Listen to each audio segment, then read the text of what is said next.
हिंदुत्व राजनीति। देखिए, हिंदुत्व की राजनीति पर आपने बात की और आपने बताया कि आरएसएस के जो प्रमुख हैं मोहन भागवत, उन्होंने कहा है कि हिंदुत्व की बात करोगे SC ST चलता आ जाएगा। अब एक चीज हमारे समझ में नहीं आ रही है कि अगर वो हिंदू हैं तो उनके गले में आज तक हांडी और कमर में झाड़ू क्यों लटका है? अगर वो हिंदू थे, आज आपको हिंदू आ रहा है वोट लेने के लिए, तो आज भी उनको लोटा पकड़ने पर मारा क्यों जाता है? उनको उसी नल से, जिस नल से ब्राह्मण पानी पीता है, ठाकुर पानी पीता है, उसी नल से अगर वो पानी पी लेता है तो उसको मारा क्यों जाता है? अगर वो स्कूल में डेस्क के बराबर बैठ जाता है तो उसको मारा। एक अभी आपने मध्य प्रदेश में जल्दी की घटना देखी होगी, कुर्सी में बैठे हुए। अभी रामलीला के समय पर भी देखी होगी, रामलीला के समय पर देखा होगा कि कुर्सी पर बैठ गया एक दलित युवा और उसको द्विवेदी को मार दिया गया और वो घर जाके सुसाइड कर लेता है। बात किसकी करते हैं? हिंदुत्व की राजनीति। हिंदुत्व की राजनीति पर ही बात करेंगे। मध्य प्रदेश में परवेश शुक्ला ने किस प्रकार का कृत्य किया था? क्या वो SC ST नहीं था? क्या दलित ही था? अब आप बताइए कि दलितों को वोट चाहिए, दलितों को कोई सुख सुविधा नहीं देना चाहते हैं। आप बताइए कि अगर ये दलित की राजनीति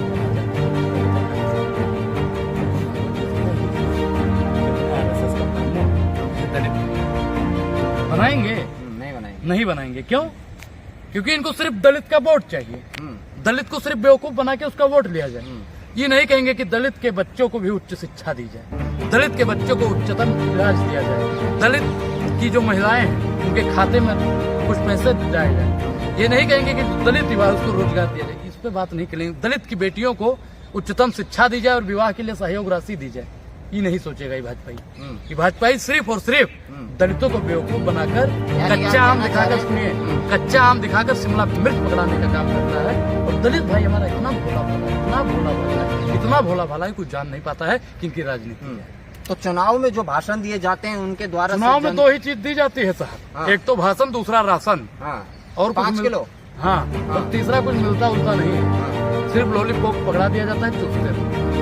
लेकिन जिस तरह से भाषण दिए जाते हैं, मोदी जी भी कहते हैं कि वो आपकी बेटियां छीन रहे हैं, ये झारखंड का बयान है। एक चीज बताएं भाई, मोदी जी का बयान है, अगर हमारे सामने किसी की भी, चाहे दलित की बेटी हो या मुसलमान की बेटी हो, ब्राह्मण की बेटी हो, ठाकुर की बेटी हो, नरेंद्र मोदी ही नहीं, पूरी भाजपा या आप या कोई जितने भी लोग खड़े आएंगे ना, तो अखियां ऐसे पकड़ के ऐसे खींच लेंगे और इतना मारेंगे, इतना मारेंगे, इतना मारेंगे कि आपकी 7 पुश्ते याद रखेंगी कि हम किसी की बेटी की तरफ। बीजेपी वाले किसकी कह रहे हैं? बीजेपी वाले किसकी? एक चीज बताइए कि इनकी पार्टी में जितने भी नेता, जितने भी विधायक है, सबसे ज्यादा यौन शोषण के आरोप किन पार्टियों के नेताओं पर है? सबसे ज्यादा किन पार्टी के नेता बेटियों को छीनने का काम करते हैं? जिधर भी देखो हवस के जल्लाद बैठे हैं, जिधर भी देखो हवस के जल्लाद बैठे हैं। संभाल कर रखना साहब अपनी फूल जैसी बेटियों को, क्योंकि सत्ता चलाने वाले बेऔलाद बैठे। ये आपकी बेटियों को सबसे ज्यादा खतरा, आपकी बेटी बहन को, आपकी बेटी को अगर किसी से। लेकिन वो तो नारा देते हैं कि रात के 12, 2, 4 बजे तक आप पहला सड़क पर निकल जाएंगे, तो ये तो सुरक्षित है। एक चीज बताइए कि रात में 12 बजे ही निकली थी, तब वो राम दुलार गोड उठाया था, का हो? रात में 12 बजे निकली थी, का हो बिटिया? आप बताइए कि कुलदीप सिंह सेंगर रात में 2 बजे निकली थी बिटिया हमारी, उसको उठाया था। बताइए, दिन रात 24 घंटा कभी हमारी बहन बेटियां सुरक्षित नहीं है इनकी सरकार में। मणिपुर में बहन बेटियों के साथ में क्या हो रहा है? वो रात में 12 बजे निकलते हैं। डबल इंजन की सरकार है। डबल इंजन की सरकार मतलब 2 लोगों का बेटा है, और जहाँ जहाँ डबल इंजन की सरकार है सारा सत्यानाश, सबका सब सत्यानाश कर दिया है। डबल इंजन की जरूरत कब पड़ती है? आपने डबल इंजन की जरूरत कब पड़ती है? जब चालक खराब हो, या तो ट्रेन ही पूरी खराब है। और डबल इंजन वाले को पता ही नहीं है कि आगे जाना है कि पीछे जाना है, वो बीच में ही। एक सरकार प्रेशर नहीं ले पा रही है, इसलिए डबल इंजन बना दिया जाता है, जनता के द्वारा ही बनाया जाता है ना। जनता के द्वारा जब बनाया जाता है कि जनता इसलिए बनाती है कि वो हमारे हित में काम करेंगे। लेकिन जब डबल इंजन की सरकार बना देते हैं तो मणिपुर बना देते हैं लोग। अगर हम डबल इंजन की सरकार बनाते हैं तो हमारे युवाओं को इलाहाबाद में लाठी पड़ती है।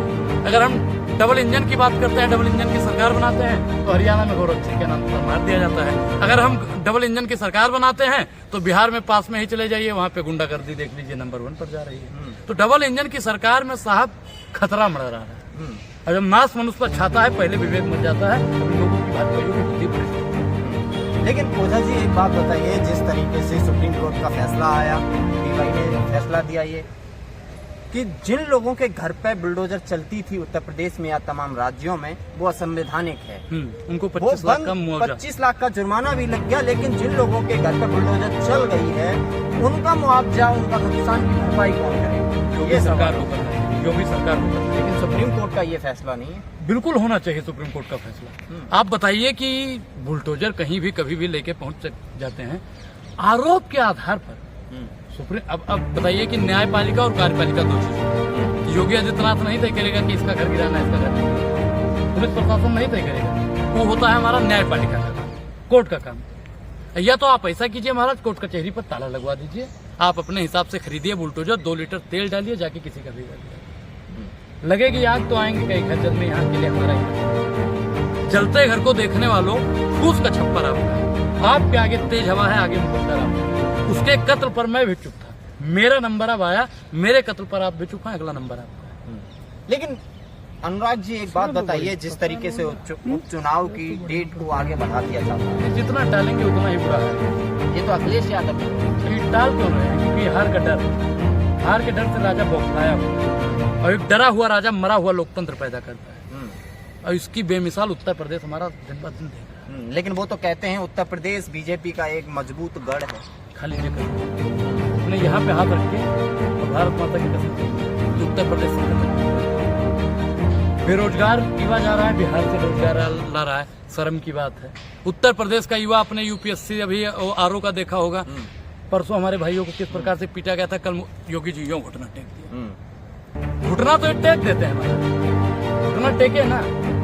जो एक किसी ने कहा था कि तलवारों के साए पर इतिहास हमारा बनता है, जिस ओर जवानी चलती है उस ओर जमाना चलता है। मानव जब जोर लगाता है पत्थर पानी बन जाता है।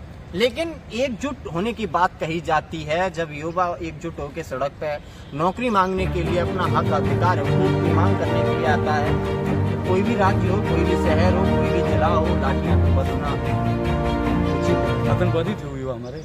हक की बात करना, हक की बात करना अगर सरकार के कान में चुभती है तो हम हक की बात अपने करते रहेंगे। अगर हक की बात करना भाजपाइयों को मिर्ची लगती है तो हमें मिर्ची लगती है। किस तरीका की मिर्ची? वोट फिर भी आप बीजेपी को देते हैं? कोई नहीं देता है। युवा जो वोट देता है वो मान लो अपने पैर पे कुल्हाड़ी मार रहा है। युवा भाजपा को वोट दे ही नहीं रहा। हिंदुत्व का झंडा बचाने के लिए युवा ही सड़कों पे आ रहा है। 2-3 फोटो दिखाइए जो आप हिंदू धर्म बचाने गए। फिर कौन बचा रहा है? बीजेपी तो साफ कहती है ना कि हिंदू खतरे में है, धर्म खतरे में है, मुसलमान से आप एक हिंदू तुम्हीं का खतरे में है, हिंदू तुम्हीं का खतरे में है जिनका भगवान नरेंद्र मोदी है। ए महाराज, हिंदू तुम्हीं का खतरे में है जिनका भगवान नरेंद्र मोदी है, और धर्म उन्हीं का खतरे में है जिनका धर्म बीजेपी।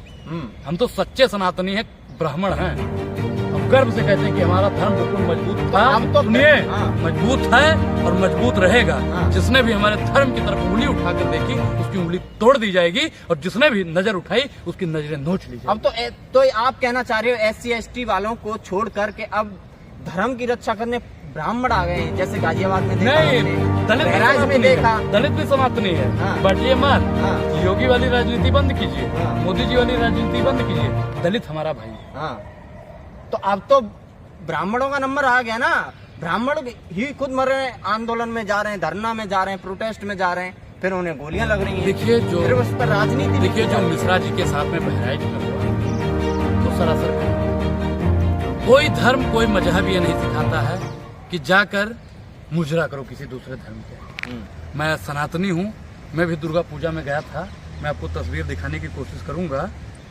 और वहाँ पे हम लोग मूर्ति विसर्जन में गए, लेकिन हम लोग किसी मस्जिद के सामने मुजरा नहीं करते, क्योंकि हम जानते हैं हमारे भगवान तब प्रसन्न होंगे जब हम मंदिर जाएंगे। मस्जिद में जाने से हमारे भगवान खुश होने वाले नहीं हैं। किसी का हम पताका फाड़ देंगे उससे हमारे भगवान खुश होने वाले नहीं। मस्जिद पे भगवा लहराना का मतलब तो नहीं, हमारे राम जी तो बड़ा, हमारे राम देखिए इस पोस्ट को देखिए, अनुराग ओझा गोंडा हमारी इंस्टाग्राम, यूट्यूब, फेसबुक सब पर जाके देखिए, इसमें क्या लिखा हुआ, क्या लिखा हुआ है बताइए? दिल से राम भक्त हूँ, दिल से राम भक्त हूँ। मस्जिद के सामने और मुसलमानों से नफरत हमारे राम जी नहीं सिखाते हैं। हमसे बड़ा सनातनी नहीं है आप लोग। अभी जो जाके वहाँ पे नाचते हैं मस्जिद के सामने, वो हमसे बड़ा सनातनी नहीं है। तुम्हारा कहने का मतलब है मुजरा करते हैं। अब आप बताइए कि जो आप मस्जिद वाले हैं, आप मंदिर के सामने आके मुजरा करें, या फिर हम लोग अपनी यात्रा ले जाएं मस्जिद के साथ। अरे मस्जिद में हमारे राम थोड़ी, हमारे राम तो मंदिर में है। और राम है केवल प्रेम प्यार। राम जी तो प्रेम से मिलते हैं, हम भी प्रेम से मिलते हैं। प्रेम से प्रकट हुए भगवान, प्रेम से अगर राम जी को बुलाएंगे तो यही प्रकट हो जाएंगे साक्षात। तो बीजेपी वाले भी तो प्रेम से ही बुला रहे अरे हैं। महाराज, राजनीति हमारे राम पर करते हैं और राम ने इसका मुंहतोड़ जवाब दिया है। अयोध्या हराए, इलाहाबाद हराए, सुल्तानपुर हराए, जहाँ जहाँ हमारे भगवान जिस रास्तों से गए उस रास्ते पर हराए। फिर बद्रीनाथ में चुनाव हुआ और भगवान राम ने स्पष्ट लिखा है, कहाँ पे, रामचरितमानस में लिखा हुआ है कि लिंग थाप विधिवत करी पूजा, शिव समान मोहि प्रिय न दूजा। तो शंकर जी को फोन किया होगा, है शंकर जी आप बहुत प्रिय हैं, लेकिन इन्होंने जो खेला किया है आप जानते हैं ना। उन्होंने कहा होगा तथा बद्रीनाथ हार गए। तो जहाँ जहाँ धार्मिक स्थल है वहाँ वहाँ भाजपा योग। अगर ये भक्त हैं तो इनका सुपड़ा क्यों साफ हो रहा है, ये बात पूछता है भारत। और तमाम जो देश में नफरत फैला रहे हैं उन लोगों पर थूकता है भारत। Thank you.